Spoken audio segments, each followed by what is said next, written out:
bagay sa kumpanya-kumpanya. At kahit may kakayahan, siya mismo ang Picture po, balik sa mo. ang kanyang katangian ang naging daan upang panglaban siya ng mga aswang na may mataas na katungkulan sa lugar. Magandang beses na rin may kasing napatunayan ang kanyang sarili, kaya alam ng mga ito kung saan naabot ang kanyang kakayahan.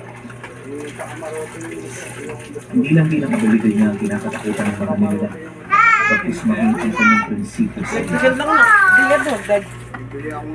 Si Dylan kasi ang tipo ng tao na hindi marunong huminto, lalo na kung may buhay pa. Ang nilalang na nagpasama. Akira! Akira! Sampay na, Franken!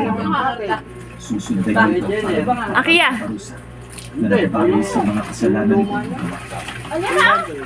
Nene, tanggalin mo itong mga damit. Ganito ang pinapatanggal sa'yo.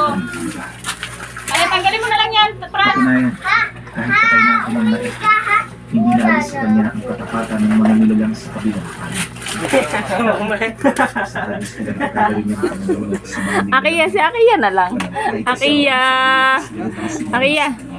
Wow! Na hindi naging katiwala sila sa Akira! kanyang mga mata.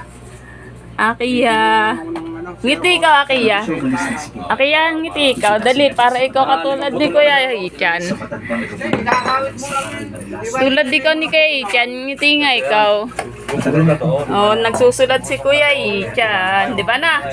Oh, daig na. Daig sila. Hindi mo kaya sa sikon yun. Lagot siya, lagot. Ah, si Sid. Lagot siya, ikakapit mo sa ano.